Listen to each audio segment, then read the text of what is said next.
Sinukatan na nga namin yung paglalagyan ng bubong netong Kopal boat na to. Nagsimula muna kami sa pagsalpak ng kahoy dito sa ulihan.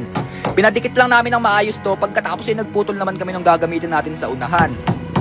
Pagkatapos dito sa unahan ay dito naman tayo sa kasunod. Sinukatan lang uli namin ito, pagkatapos ay eto na yung kanalabasan. Next naman pre, lalagyan naman natin to ng bracing para mas lalong tumibay to. Pagkatapos ay magsusukat naman kami ng kahoy sa gitna. Ito yung pinaka magiging unahan natin pre, tapos pwede din tong gawing upuan. Papantayin lang natin yan, pagkatapos ay papakuan na natin ito.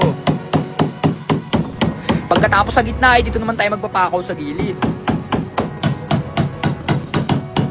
Maya-maya lang ay pwede ng upuan nito. Kaso may problema tayo kasi pre, nasira yung ilaw na ginagamit natin. Naka-epoxy ito dati kaya lang bumigay mo. Pero buti na lang may isa pa kaming ilaw, kaya nagpatuloy na kami sa paggawa nito. At nga pala gusto ko lang pasalamatan lahat na nagpa-follow sa atin. Kasi kundi dahil sa inyo pre, sigurado ako di namin magagawa to. Nagpatuloy lang kami sa paggawa nito, pagkatapos ay nagkamali na naman kami sa pagputol. Pero bahala na to kasi ang target namin ay matapos yung paglalagay ng kahoy ngayon. Kaya kahit medyo ganito yung kinakalabsan ng pagkakaputol namin pre, wala kaming pakialam. Sabi ko nga sa inyo pre, kung ano man ang kalabsan nito, wala akong paki, bahala na to, basta.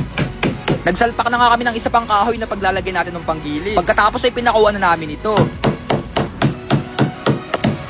Di ko talaga inaasahan pre na magagawa namin ito. Kasi akala ko nung una hanggang panaginip na lang to. Pero buti na lang nagpatuloy ako at nalampasan namin ng lahat ng ito Kasama ang 1xBet, ang #1 betting app dito sa Pilipinas. At para sa mga baguhan dyan pre, ganito lamang mag-register. Pilapan nyo lamang ang lahat ng ito. At huwag nyo kakalimutan gamitin yung promo code natin na RJ. Okay? Alam nyo ba na dito sa 1xBet, pwede kayong makakuha ng up to 12,000 bonus sa unang cash in nyo. At pwede nyo na din tayaan yung mga favorite sports nyo. Katulad ng NBA at PBA. At gamit ang inyong GCash, pwede kayo ditong mag-deposit at mag-withdraw. Kaya kung wala kang trip, register na. Natapos na kami sa paglalagay ng mga kahoy. Pagkatapos ay maglalagay naman kami ng pinakang pang-closing nito. Lagay mo yung level, lagay mo yung level. Nilevel na din namin to para sigurado. Pagkatapos ay eto na yung kanalabasan. Kung makikita nyo pre, may butas yan sa ilalim kasi dyan yung paglalagay natin ng battery. Lagyan natin yan ng battery. Diyan lalagay yung battery. May binabala kasi kaming ilagay dyan pre, kaya lang di pa dumadating. Kung makikita nyo, medyo malawak na yung loob na yan at sa palagay ko, sakto na yun sa ilalagay namin. At bago tayo magmasilya ng epoxy, testingin muna natin kung gaano katibay.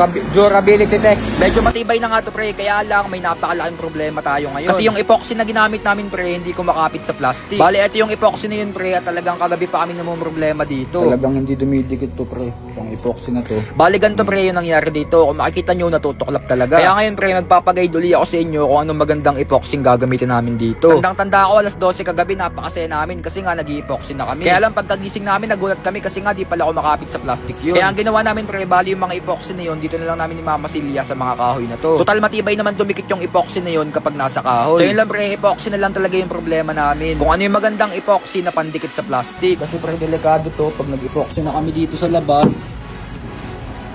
Hindi ko sure kung baka umangat o baka matagusan ng tubig. Di ko alam pre kung may epoxyhan pa namin ng maayos to. Pero basta wala akong balak sumuko kahit magastusan pa tayo. Basta maidikit lang to ng maayos, okay na ako dun. So yun lang pre, katulad dun lagi ko sinasabi, kung mag-aangatan man tong mga epoxy na to, wala akong paki, bahala na to, basta.